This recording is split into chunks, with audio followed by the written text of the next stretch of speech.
Hello students, class 12th chemistry board exams में electrochemistry से कौन कौन से क्वेश्चन पूछे जा सकते हैं उनकी एक लिस्ट है। ये 27 क्वेश्चन है करीब करीब, जिनके हम यहाँ पर स्टडी करेंगे और अब मैं इसको आपके साथ एक्सप्लेन करूँगी ताकि आप उन क्वेश्चंस को अच्छी तरह समझ सकें और उनके जवाब दे सकें।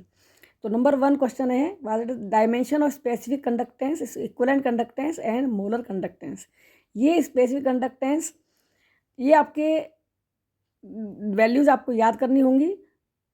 Question number 2, what is the relation between specific conductance and equivalent conductance. Equivalent conductance जो कि कंडक्टिंग पावर आयंस की है जब हम 1 ग्राम इक्विवेलेंट वेट किसी सोल्यूशन में डिजोल्व करते हैं, जबकि स्पेसिफिक कंडक्टेंस डिपेंड करती है नंबर ऑफ आयंस पर सेंटीमीटर क्यूब। और equivalent conductance is equal to specific conductance multiplied by volume in which 1 gram equivalent weight is dissolve. तो ये है इन दोनों के बीच में रिलेशन। इक्विवेलेंट, जिसको कि हम लैम्डा ई क्यू से रिप्रेजेंट करते हैं, equal to kappa specific conductance multiplied by volume. Question number 3, explain specific conductance decreases on dilution but equivalent conductance increases. तो यहाँ पे आपको ध्यान देना होगा कि specific conductance depends upon the number of ions present in 1 centimetre cube. 1 centimetre cube में जो आयंस हैं उन पर डिपेंड करती है स्पेसिफिक कंडक्टेंस। तो डायल्यूशन करने पर सेंटीमीटर क्यूब आयंस के नंबर कम हो जाते हैं, सो स्पेसिफिक कंडक्टेंस डिक्रीज होती है। बट इक्विवेलेंट कंडक्टेंस डिपेंड करती है specific conductance multiplied by volume. So dilution करने पर स्पेसिफिक कंडक्टेंस डिक्रीज होती है लेकिन वॉल्यूम इंक्रीज होता है। And decrease in specific conductance is less than increase in volume, so total value increases. तो इस तरह से इक्विवेलेंट कंडक्टेंस इंक्रीज होती है। Question number 4, molar conductance of strong electrolytes increases to less extent but that of weak electrolytes increases to large extent why on infinite dilution. Because weak electrolytes हैं वो completely ionise नहीं होते हैं, लेकिन infinite dilution पर ions एक साथ बढ़ जाते हैं, उनकी संख्या बढ़ जाती है, जिससे कि स्पेसिफिक कंडक्टेंस वीक इलेक्ट्रोलाइट्स की तेज़ी से इंक्रीज होती है। लेकिन स्ट्रॉन्ग इलेक्ट्रोलाइट्स ऑलरेडी आयोनाइज्ड हैं, बट डायल्यूशन इंक्रीज करने पर केवल उनके बीच का जो फोर्स ऑफ अट्रैक्शन है वो कम हो जाता है और उनका मूवमेंट फ्री हो जाता है। दैट्स वाई कि उनकी वैल्यू इंक्रीज तो होती है स्ट्रॉन्ग इलेक्ट्रोलाइट्स के लिए, लेकिन थोड़ी वैल्यू कम वैल्यूज में। Question number 5, state Kohlrausch's law, इसको याद करिए कि इसके accordingly molar conductance of electrolyte at infinite dilution is equal to sum of 2 values, 1 due to cation and second due to anion. तो इसको अच्छी तरह से याद करिए। Application number 1, calculation of the degree of ionisation, and number 2, calculation of molar conductance of weak electrolytes, जो हम किसी भी दूसरे मेथड से एक्सप्लेन नहीं कर सकते, निकाल नहीं कर सकते, सॉल्व नहीं कर सकते। Question number 6, how will you determine the molar conductance of weak electrolyte and infinite dilution. ये कोलराउट्स लॉ की एप्लीकेशन है, उसके लिए आप एक एग्जाम्पल लेके इसको एक्सप्लेन करेंगे। Question number 7, state first and second law of Faraday. इनको अच्छी तरह से याद करिए। फर्स्ट लॉ कहता है कि mass of electrolyte deposited in the electrochemical cell depends upon the charge passed through the circuit through the cell and m is equal to ZIT। Second law आप कर सकते हैं कि जब हम equal amount of current pass करते हैं 2 sales में, जो कि एक इलेक्ट्रोलाइटिक सेल्स में जो एक दूसरे के साथ सीरीज में हैं, तो उस टाइम पर उनके जो वेट डिपॉजिट होंगे अलग अलग इलेक्ट्रोड्स पर, वो डायरेक्टली प्रोपोर्शनल होंगे उनके इक्वलेंट वेट के। इसको आप याद करिए और इसको तैयार रखिएगा। नेक्स्ट आता है question number 8, how many faradays are required to deposit 3 gram of aluminium. यहाँ पर आपको ध्यान रखना होगा, ये एक एग्जाम्पल है, जस्ट आपको ध्यान रखना होगा कि जो भी मेटल आप ले रहे हैं उसकी कितनी वैलेंसी है, उसको डिस्चार्ज करने के लिए, यूज होने के लिए कितने इलेक्ट्रॉन्स यूज हो सकते हैं उसके 1 मोल को न्यूट्रलाइज करने के लिए, डिस्चार्ज करने के लिए। तो यहाँ पर एल्यूमिनियम की वैलेंसी होती है 3, सो +3 वैलेंसी अगर है तो उसको एल्यूमिनियम +3 से एल्यूमिनियम फॉर्मेशन के लिए 3 फैराडे करंट चाहिए। 3 फैराडे करंट मीन्स आप उसको सॉल्व कर लीजिए कि अब 3 ग्राम एल्यूमिनियम के लिए कितना फैराडे करंट चाहिए। नेक्स्ट क्वेश्चन आता है, explain the construction and working of the typical electrochemical cell. इसको बहुत अच्छी तरह तैयार कर लीजिए, बड़ा क्वेश्चन है, 5 मार्क 3 मार्क्स में आपसे पूछा जा सकता है। क्वेश्चन नंबर 11 कहता है कि write symbolically the electrochemical cell involving reaction. इस रिएक्शन को आप लिखेंगे एनोड पर होने वाली रिएक्शन, सबसे पहले कॉपर से कॉपर +2, और कैथोड पर होने वाली रिएक्शन है Ag+ से Ag। तो इसको बैलेंस कर लेंगे। उसके साथ आप लिखेंगे लेफ्ट साइड में कॉपर ऑब्लिक कॉपर +2 डैश, जो कि सॉल्ट ब्रिज को रिप्रेजेंट करेंगे, Ag+Ag। तो सेल लिखने का सिंबॉलिकली मेथड आप ध्यान कर सकते हैं, याद कर सकते हैं, और उसी को अप्लाई करें डिफरेंट टाइप की इलेक्ट्रोकेमिकल सेल्स के लिए।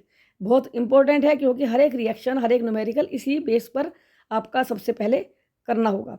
Question number 12, what is function of salt bridge to maintain the electrical neutrality, and number 2 to complete the circuit. How does it maintain the electrical neutrality? By ion transfer ये electrical neutrality maintain कर सकता है। Question number 13, differentiate EMF and potential difference. 3 point इसके याद कर लीजिए। पहला point, definition का डिफरेंस ही होना चाहिए। Question number 15, why zinc sulphate can be stored in A copper container but copper sulphate can not be. इसके लिए आपको जिंक सल्फेट प्लस कॉपर की रिएक्शन लिख के और उसकी सेल कंस्ट्रक्ट करनी है, उसका ईएमएफ निकालिए, और अगर ईएमएफ नेगेटिव आता है, यहाँ पर नेगेटिव ही आएगा, तो ये स्टोर किया जा सकता है। लेकिन कॉपर सल्फेट के साथ जब जिंक की रिएक्शन देखेंगे तो रिएक्शन हो जाती है, और उसका ईएमएफ सॉल्व करने पर, जो वैल्यूज़ आपके सामने है उसके बेस पर सॉल्व करने पर ईएमएफ यहाँ पर पॉजिटिव होगा, इसलिए हम इसको स्टोर नहीं कर सकते। Question number 16, out of which lead or copper can displace hydrogen gas from H2SO4। यहाँ पर लेड और कॉपर की दोनों की H2SO4 के साथ रिएक्शन लिखेंगे। Lead plus H2SO4 gives lead sulphate plus hydrogen gas. दूसरी तरफ कॉपर प्लस H2SO4 ये देगा कॉपर सल्फेट एंड H2। दोनों कंडीशंस में आप सेल कंस्ट्रक्ट करेंगे, ईएमएफ कैलकुलेट करेंगे। जिस केस में ईएमएफ पॉजिटिव होगा वो हाइड्रोजन गैस रिलीज करेगा, और जिसमें ईएमएफ नेगेटिव होगा वो हाइड्रोजन गैस रिलीज नहीं करेगा। तो इस बेस पर इसको कंफर्म कर सकते हैं। Question number 17, what is the Nernst equation? इसको आप याद करिएगा सिंबल के साथ। How is EMF of cell related to concentration of the electrolyte? ये नस्ट इक्वेशन के द्वारा ही हम एक्सप्लेन कर सकते हैं कंसंट्रेशन के साथ रिलेशन। सो हम इसको कह सकते हैं EMF of the cell, E cell is equal to E nought cell minus 0.0591/n log anodic reaction divide by cathodic reaction, means product ions divide by reactant ions. साथ ही बैलेंस्ड इक्वेशन में कितने ions present हैं वो number उन concentration की power की form में लिखा जाएगा। नेक्स्ट क्वेश्चन हमारा आता है कि why the electro potential of single electrode can not be measured. क्योंकि कोई भी सेल का इलेक्ट्रोड ना तो अकेले इलेक्ट्रॉन दे सकता है ना ही ले सकता है, इसलिए जब तक कॉम्बिनेशन कंप्लीट नहीं हुआ तब तक उसका वैल्यू निकाल नहीं सकते हैं। नेक्स्ट पॉइंट आते हैं कि why potential difference is lesser than maximum voltage obtainable from the cell. Potential difference measure करते हैं हम वोल्ट मीटर के थ्रू, और वोल्ट मीटर अपनी वर्किंग करने के लिए सेल से कुछ करंट विड्रॉ करता है, जिससे कि कंसंट्रेशन ऑफ आयंस चेंज हो जाता है, और उस कंडीशन में जो वैल्यू आएगी पोटेंशियल डिफरेंस की वो एक्चुअल वैल्यू से लेस होगी। Next question number 20, define corrosion. Means conversion of metal into its compound by reaction of air, oxygen, H2O, water और carbon dioxide present in the atmosphere. तो इसकी reaction लिख के देखिएगा, उसको तो अच्छी तरह से तैयार करिए, 2 मार्क्स के लिए इसको तैयार कर सकते हैं। Question number 21, why dry cell becomes dead after some time? It is due to formation of ammonia gas which reacts with the zinc container.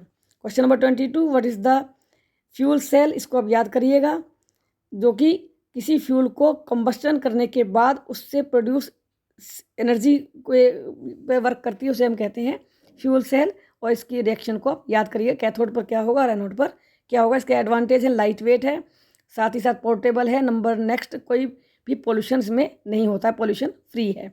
In 3 points को आप इसकी एप्लीकेशन एडवांटेज लिख सकते हैं। नेक्स्ट क्वेश्चन आता है, write down the reaction involve in a recharge of the lead storage battery. सबसे पहले आप इसको याद करेंगे, लेड स्टोरेज की कैथोड और एनोड पर होने वाली रिएक्शंस, कौन है इलेक्ट्रोलाइट और कौन कौन से हैं इलेक्ट्रोड्स। जब आपको रिचार्जिंग करने का मतलब है, रिचार्जिंग का मतलब सेल की जो वर्किंग होती है उस टाइम पर वो डिस्चार्ज होती है। तो जो आप रिएक्शन याद कर रहे हैं कि एनोड कैथोड की, वो डिस्चार्जिंग की है। और उसी रिएक्शन को जब हम अपोजिट कर देंगे, कैथोड को लिखेंगे हम एनोड, एनोड को लिखेंगे कैथोड, और उन पे होने वाली रिएक्शंस को जस्ट रिवर्स कर देंगे, तो होगी रिचार्ज ऑफ लेड स्टोरेज की रिएक्शन। इसको आप अच्छी तरह से याद कर सकते हैं। बहुत ही इंपॉर्टेंट क्वेश्चन है और शॉर्ट क्वेश्चन है जो कि 3 नंबर में पूछा जाता है।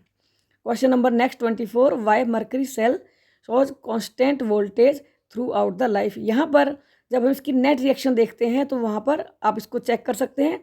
जब हम नेट रिएक्शन देखते हैं तो वहाँ पर कोई भी आयन इन्वॉल्व नहीं है, सो कंसंट्रेशन चेंज नहीं होगी। That's why it has constant voltage throughout the life. Next question is, what is the difference between the primary and secondary cells. Primary cells जो कि 1 टाइम यूज होती हैं, इसको हम बार बार रिचार्ज नहीं कर सकते, जबकि सेकेंडरी सेल्स हैं जिनको हम बार बार रिचार्ज करके, ये रिचार्जेबल हैं और इसको हम फिर से यूज कर सकते हैं। Question number 26, write down the cell reactions taking place in the discharging of the lead storage battery. Means ये प्रॉपर रिएक्शन है डिस्चार्जिंग के लिए। इसकी वर्किंग में यूज होने वाली रिएक्शंस, एनोड और कैथोड पर होने वाली रिएक्शंस को, बैलेंस्ड इक्वेशंस को याद कीजिए और प्रैक्टिस करिए।